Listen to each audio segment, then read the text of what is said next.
Namaste, dear listeners. I'm Smita, and with me is Paritosh. Hello, good afternoon, friends. Today, We are here with another edition of a radio talk for the new English textbooks. This is the final radio talk in the series of talks we have had over the past 5 weeks. In the past 5 weeks, we have looked at the approach of the new textbooks for classes 1, 2, and 3, and the broad structure of the textbooks. We have also looked at each of the 7 textbook sections in sufficient detail and tried to understand how we can teach these sections in the classroom using different techniques. Today, we are going to discuss the teaching of writing, the teaching of grammar, and designing a continuous and comprehensive assessment plan for our classroom. That is, how to conduct formative and summative assessment. Paritosh, should we begin with teaching of writing? yes, Smita, uh, when we begin with writing, let us first examine our notion of writing. Traditionally, we expect children to start writing the moment they enter school. In fact, from the moment children are enrolled in kindergarten, we ambitiously teach them to write capital A, capital B, capital C, capital D, and so on. We are so enthusiastic that we want our children to write at once. We want the children to memorize the alphabet and reproduce it quickly in oral and written form. Other writing tasks include cursive writing and asking children to copy words from the board in their notebook. There is a lot of focus on beautiful handwriting. However, doing these activities at the very beginning of the school year is, I think, very meaningless for children. Individual letters have no meaning, and copying is not actually writing. When children write, they should know what they want to write, why they are writing. That is why these activities go against the very approach of language teaching we advocate, which is the integration of all language skills through meaningful situations. The learning outcomes of Class 1 also clearly state that children should initially be given opportunities to draw and scribble in response to poems and stories. Only then should you move to words and then letters. So, we should let children draw and scribble in the English classroom. Why? Because they are tender. They are just beginning to have hand and eye coordination, where they slowly begin to write their name and other words by looking at printed words in the textbook or words written by us on the board, chart papers, or any other place. These activities improve their fine motor skills, hand eye coordination, and association with the written script. Take a look at the Class 1 textbook on page 17, friends. In this activity, children have to tick the picture which best describes their feeling after listening to the story told by the teacher. In the next question, they have to write the names of two colors. Both these activities are derived from the story Little Painters, which is about two children who paint a gate in color of the choice. Notice how letter writing is taken only towards the end of the theme from page 27 to 30.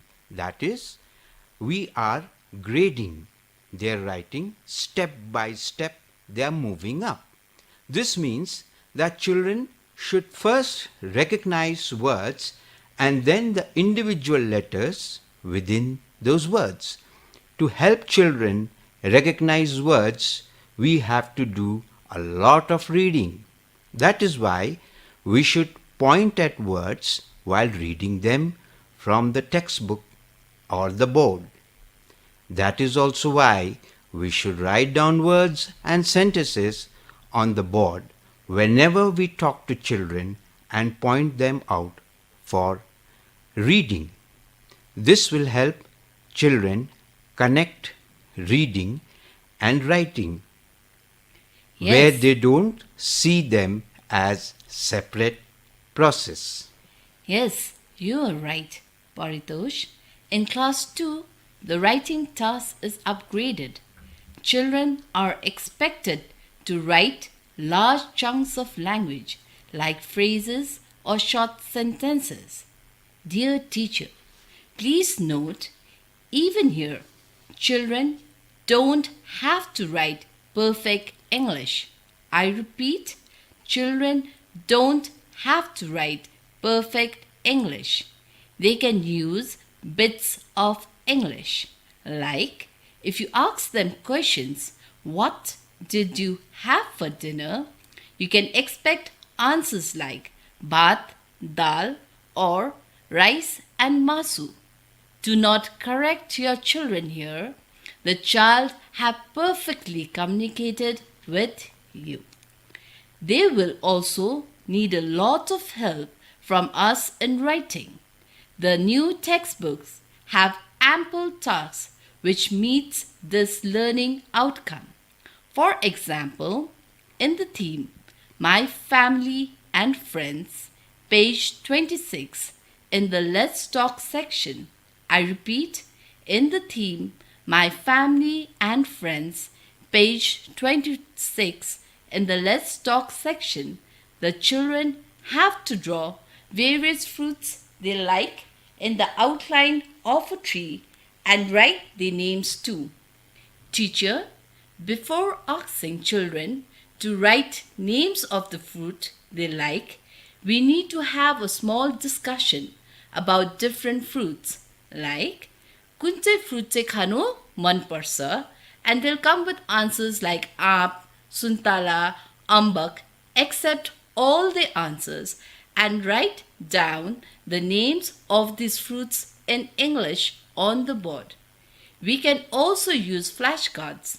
You will notice that many fruits' names are already covered in the rhymes and stories of the theme. So children are already familiar with many of these words. Well explained, Smita.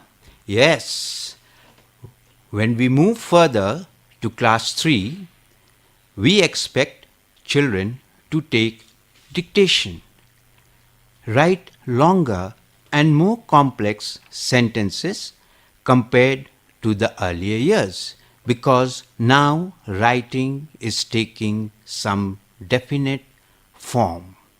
We are, like we said earlier, we are grading.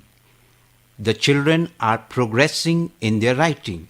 So we organize them in short paragraph. We also expect them to use more and more correct English, or might not be perfect, but we try to have bits and pieces of English language which is taking now a correct form because they are in a higher classes. The topics for writing should be interesting for children. Friends, please let us ensure that the topics must be interesting and related to their daily lives. For example, in the picture fun activity of the theme Rivers and Mountains, children have to compare two pictures. They see the good picture given as well as the bad picture which is given at the side. Now they are going to compare these two pictures.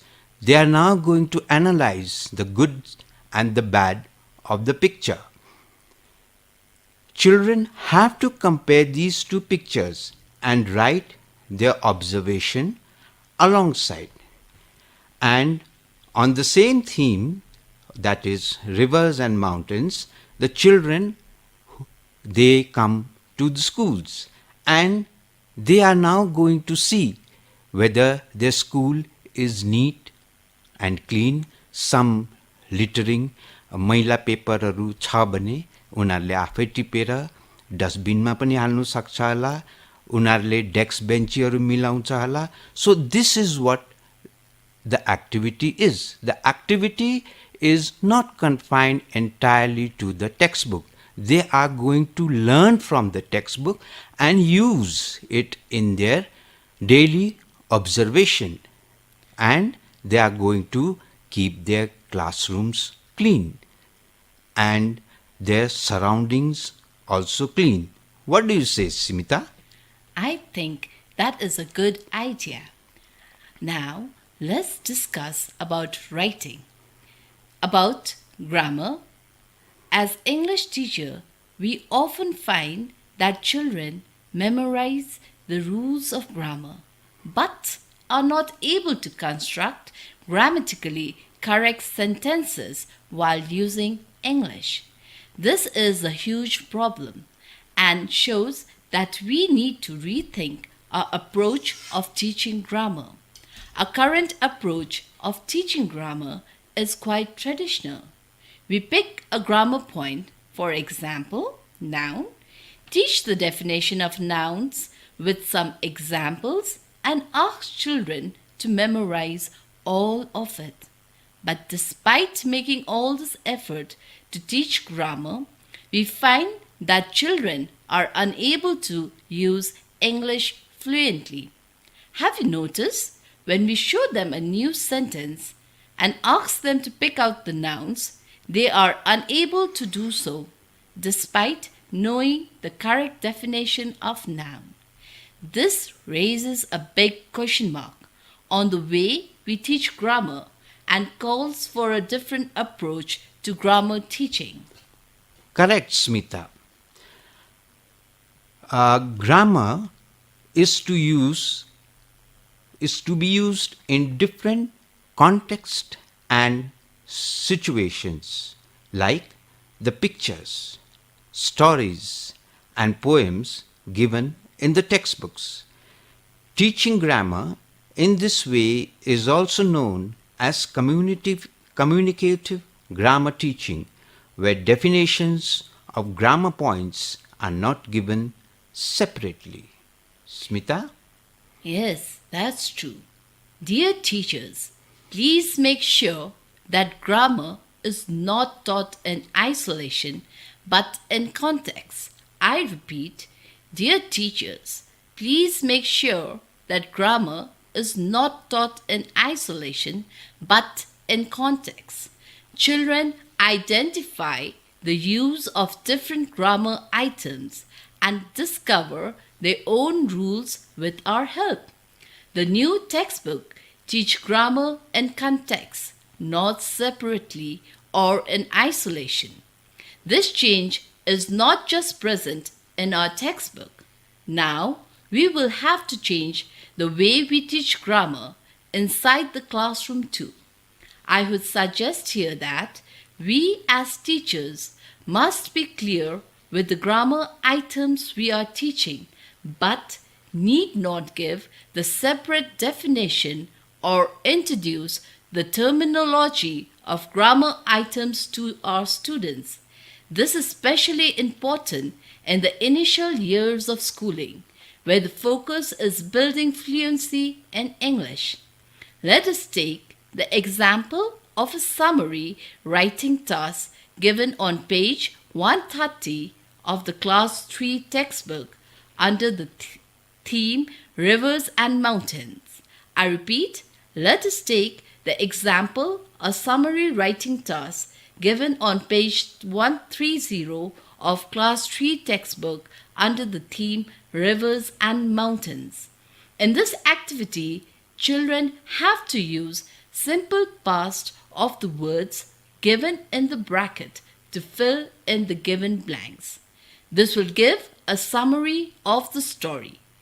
Before asking children to attend this question, dear teachers, we must introduce the past tense of some verb. You can ask questions like, what did you do when you woke up this morning? The children might say, brush garyo, or they might say, maile chia khayo. Dear teachers, see, we are getting the answers in simple past. Like this, you can ask many more questions based on simple past. Then, we can either take a short passage of a familiar story or a passage from the same story or write a few sentences where the past tense of words can be easily identified by children. We as teachers should give more examples and help children understand that the way we use words changes when we talk about something that has already happened. Dear teachers, kindly draw their attention to the spellings of words and give alternative examples of verb used in different tenses. Children will be able to understand that some words add an ed at the end while others completely change. For the time being, do not introduce grammar items like verb, irregular verb forms, etc. Even when children attempt to fill in the blanks given on page 130 of Class 3 textbook, help them. Teachers can ask questions about the changing spellings of the words so that the children discover their own rules and begin to use them in daily life. Talking and using these different forms of word is the best way to help children internalize grammatical rules. If you have any more queries regarding teaching of grammar, please feel free to call us at 03592201171 at the end of the talk. Paritosh, as teachers, we always been thinking about how to assess our children. Can you throw some light on how to go about with assessment? Yeah, sure, Smita. This is the third major topic of the day, which is assessment. The moment we hear this term, we limit ourselves to pencil paper, or we think of formative assessment, summative assessment, oral test, awarding of marks and grades, and promotion to the next class. This is our limited definition of assessment. Friends, this is not correct. Assessment is best viewed as a continuous effort made while teaching, where we look at three things. Nani harle ke sikhyo, athwa we can say what children have learned, what more they need to learn. Since they have come to us, they have come to a new class, what more they need to learn. How we as teachers plan our work. Naniहरूले बुझ्दैछ कि छैन? Are they with us? Are they going with us? Are they understanding with the plan which we have taken right now? Do we need to change it? Should we help our children? Should we modify our teaching? This is all assessment. And this is the most important part of assessment for we teachers, because by having only the taking care of the first child only of the class, who is always brilliant, who is good at everything, that is our limited knowledge of the child. We as teachers must be interested in the whole of the class. The whole class, if it moves on with us according to our plan, then our teaching is good. And we need to continuously change, adapt our teaching so that we don't leave any of the child behind. Today, we will mainly look at formative assessment, that is done alongside teaching. That is, again, whether our teaching is a success or not. Can we congratulate ourselves that yes, today we did good teaching?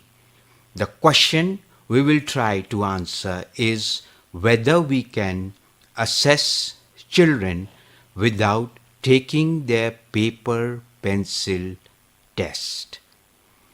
The purpose of assessment is not at all to label children into so-called slow learners.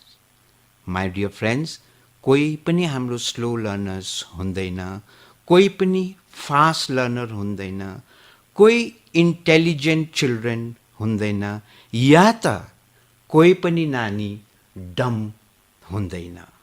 They all have certain talents and they are going to excel.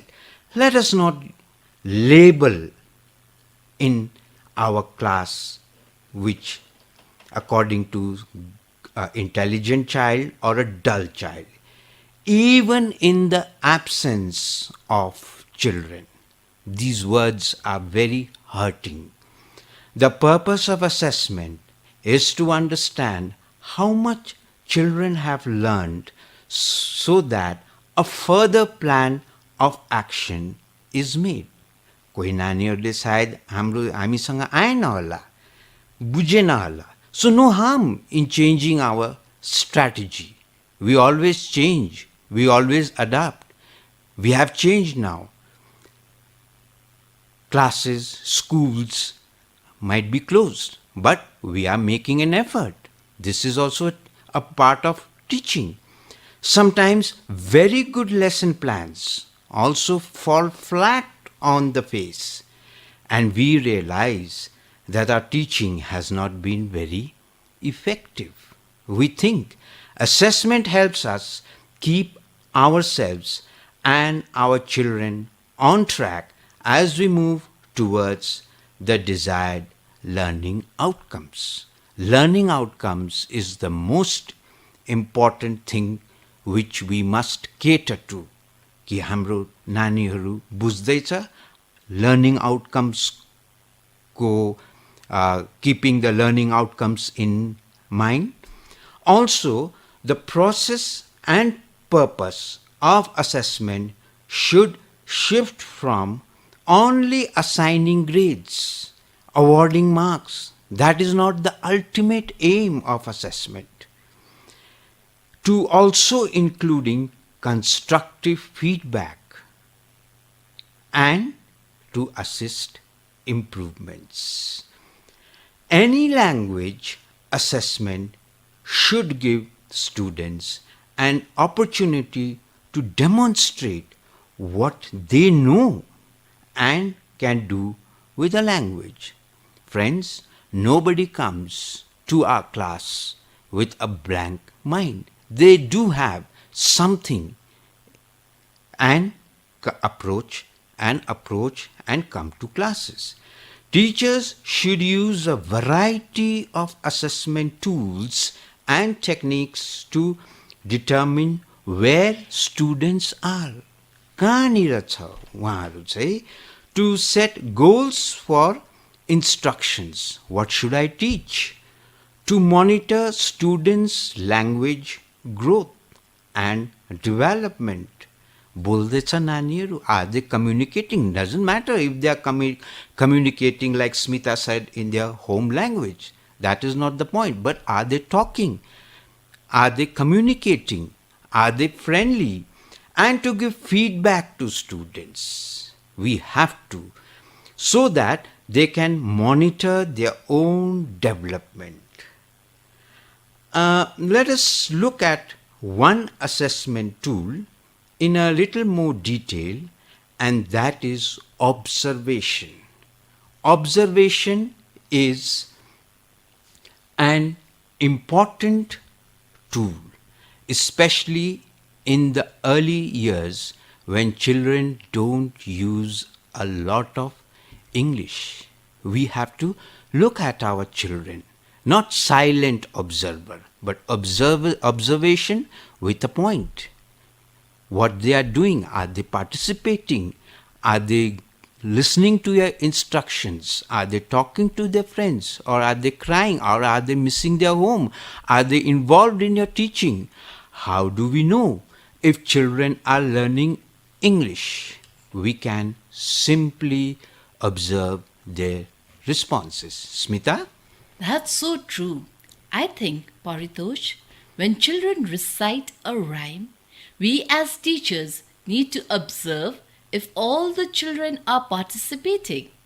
Are they enjoying the rhyme or do they find it boring? Who will recite independently and who continues to struggle with all the words? When we ask questions about rhyme, how many children respond? Do they use a lot of English or no English? Do they use familiar English words while answering? When children talk about pictures, dear teachers, please observe if they are able to point out object that we ask them to find in the picture. Are they able to describe what they see in the picture? How many English words or phrases do they use while describing? Do they use only Nepali or other home languages? Are children able to label the picture? Who struggles to spell the words correctly? When children read, we can observe if they read fluently or stop after every word or letter. Are they able to blend the different sounds together? Are they able to explain what they have read, or are they simply decoding without understanding anything? When children complete an art and craft activity or listen to oral instruction given in English, we can observe if they are able to follow what they are asked to do in English. Do they need additional instructions to be given in Nepali or other local languages? Or are they able to infer the meaning of the spoken sentences? If they don't understand what is said, dear teachers, you need to do additional actions and gesture help, as it is very appealing to the children. So, there are a few ways in which observation acts as an important tool for assessment. Teachers, please note, observation is a skill that develops over time. I repeat, observation is a skill that develops over time. We need to minutely observe children's outward behavior and infer how much they have learned. This is not an easy task, dear teachers. Simply looking at children is not observation. You need to develop checklists or important points to observe, as it is a very good way to refine our skills of observation. Well explained, Smita. That's true. Observing our students and making a checklist is very important. Now, let us see how assessment can be planned for each section of the textbook. Paritosh, can you throw some light on it? Sure, Smita. Let's begin with picture fun. This is the first picture, or this is the first page when you open up any theme and has been labeled as picture fun. This is not just an ordinary picture, but a pedagogy is involved inside it, where the children infer or they decode what is given in the picture. Here, the children have to observe, they have to think and discuss what they see, predict with their friends. The children might use home language or a English word or chunks of English words, or they talk to each other and arrive at certain conclusion. For example, in class 3, the first theme is I wish. The children, along with the teacher, are dreaming of many things. Some students in the picture are seeing of dreaming of mother's affectionate love. Some children want to sleep. Now we can't label them as lazy children, but they want to sleep. Some want to play. Some, and we see a pretty teacher who is dreaming to cook a tasty dish and so on. Many dream sequences are there in the first page, which is called the picture fun. Now, the children will observe and they will come out with varied answers. And here we cannot say that one response given by a bright student is right and the other response is incorrect. No, because they are simply disseminating or they are inferring their meanings from the picture. And we cannot say that this answer is incorrect. We simply want the children to engage in a discussion with each other or the teacher. Mind you, the discussion is meaningful. We want the children to have peer learning. The children will talk. Hey, what is this? You kina dream gareko? You teacher le kina pakako? Ule kina त्यहाँ पैसा हेरेको त्यो कन्तुर किन हेरेको. So many elaborate discussions are going to come out. We want the children to communicate even if it is in their home language. Now comes the question, how do we assess? नानीहरूले picture हेऱ्यो, उनीहरू बात गर्यो, the job is finished? No. The teacher has to move around or sit with the young minds and assess her students whether the children are using the language for communication or not. Are they engaging in a meaningful dialogue by asking simple questions, such as the question can be, what do you wish to do with the saved money in the kantut, the piggy bank which you see in that picture fun? Now here the answers will be varied. I will buy a football, or I will buy a t-shirt for myself, or I am going to buy a comic book for myself. Many varied answers will be there. So our motive is getting complete, that the children are talking to each other. Then There is a picture, if you observe in the picture fun of I wish, there the boy is dreaming for an umbrella. He wants a new umbrella. Why? Might be he wants to have a colorful umbrella. Might be he wants to save himself from the rain or the downpour which is happening, or he wants just an umbrella as to keep it for himself.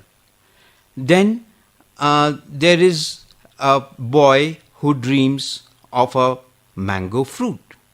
Now we can ask the child that which fruit do you wish for? The child might say, I wish for orange, or I wish for banana. So what is happening is the many examples or many names of fruits are coming out. Now, these questions are not given in the book. If you look at the book, the book has a different set of questions, and for assessment, the teacher has to plan out various questions to assess the child whether the pedagogy of picture reading has really been dealt with properly or not. A little hard work, and we as teachers, or you, my dear friends, can construct many questions like this related to the section of picture fun given on I wish or in other themes. This can be used by you for formative assessment. Simple. Now, if you want to say that I want to have a pencil paper test on I wish theme, now you can't reproduce the same picture from the textbook. What we can do is we can download or search for a simple picture, but we have to keep the theme in mind. Suppose, let us say, we are doing the theme on I wish. That is at the back of my mind while I am going to for search for a picture based on I wish for summative. Now, I will draw a picture, or I will draw an image of a magic wand, and I will ask the children what will the child wish to do with that magic wand. The child might want to change his school, he might want to change his class, he might want to beautify the classroom, etc., etc.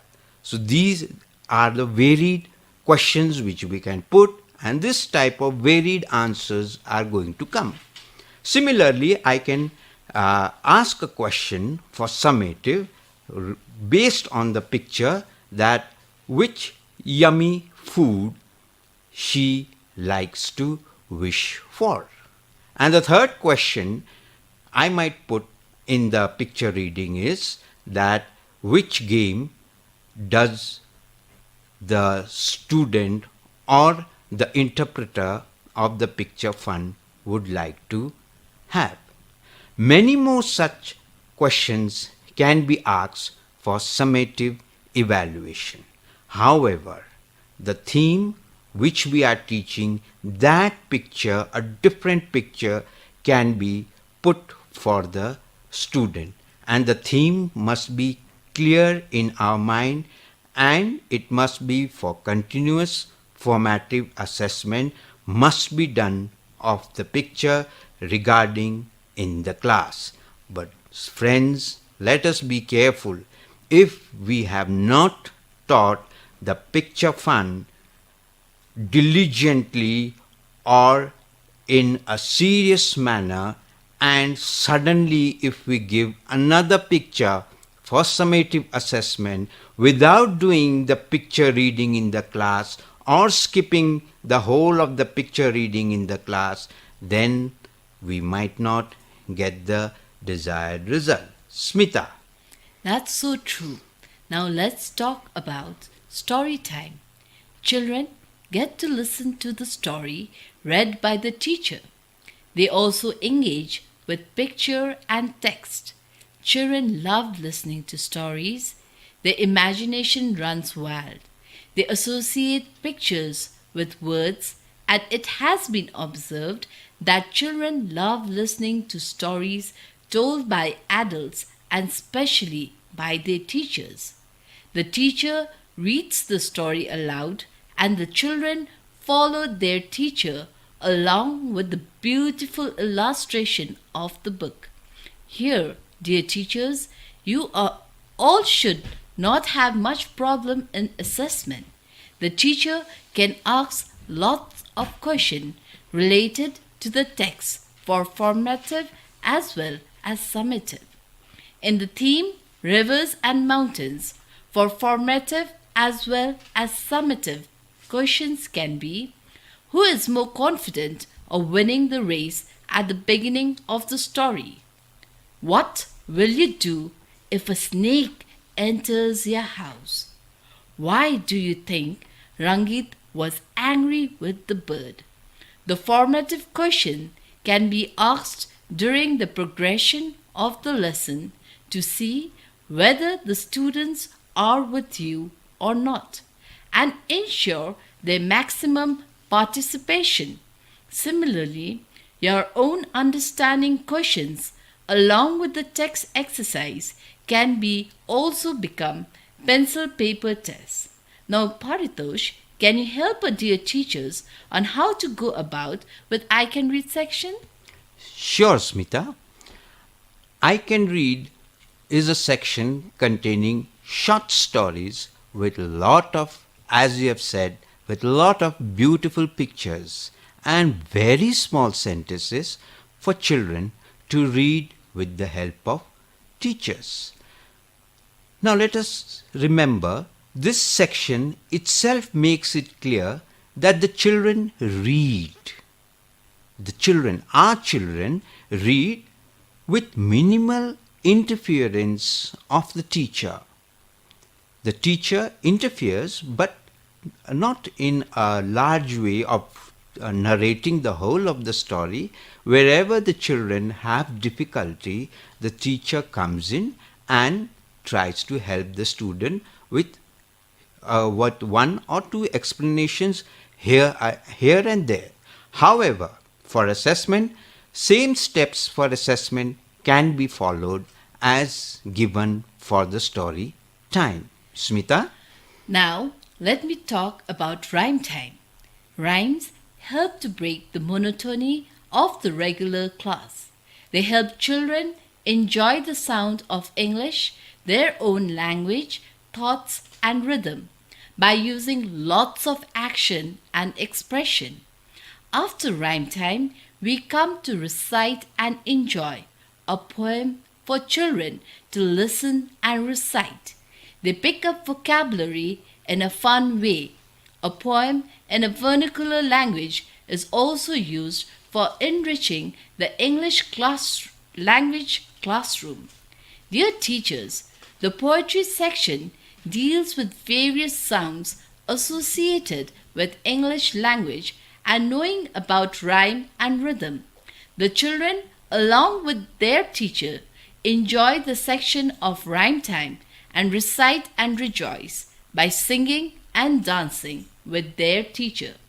Lot of action is required by the teacher to be followed by the children. The assessment in this case would be: are the children with you? Are they imitating your action? Are they pronouncing the word correctly? Are they participating? Are they enjoying? After your demo, when you tell them to recite, are they reciting it correctly? Are the action synchronized? That means हामीले नानीहरूलाई motivate गर्नुको लागि हामीले हेर्नुपर्छ कि उनीहरूले गीत र action सँगसँगै गर्दैछ कि छैन। हप भन्दा त जम्प गरेको छैन होला। Out here, the action needs to go along with the song they are singing, with the words and so on and so forth. Don't brand them as slow or poor performer. Perhaps we have to assess our pedagogy of teaching poetry. Then will the children enjoy rhyme time? For summative evaluation, maybe we can take a mix of similar sounding jumble words and tell our children to arrange it according to sound. Paritosh, now how do we assess our children during Happy Fingers? A good question. In Happy Fingers, children listen and follow the instructions in English. They also have something created at the end. That is why Happy Fingers. Happy because they are making with their own hands. They are trying their level best to create something new, and they will take pride on this. This section also has a lot of learning, my dear friends, for the children where they communicate with their peers, but under the supervision of the teacher.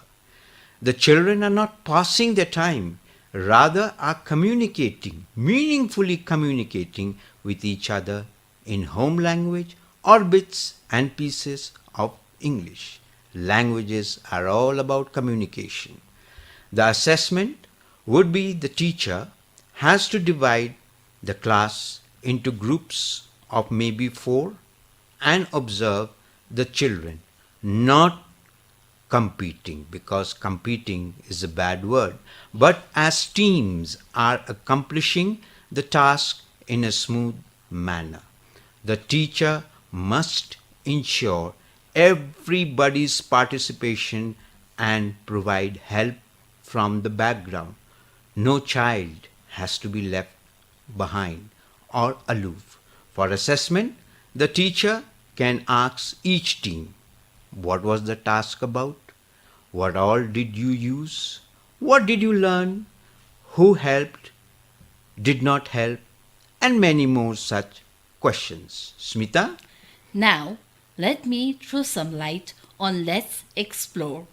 Let's Explore is where children engage with the world outside the school, understand issues, connect with self, and take small steps to contribute to their surroundings. The students work outside their classroom with or without their pair but under the guidance of the teacher. For example, in Hot Day theme in Let's Explore, children create a market scene in the classroom. They make their own scales, currency, stones as weights, etc. Children come to know about the functioning of the market, a great learning experience. This is learning with other subjects such as EVS and maths.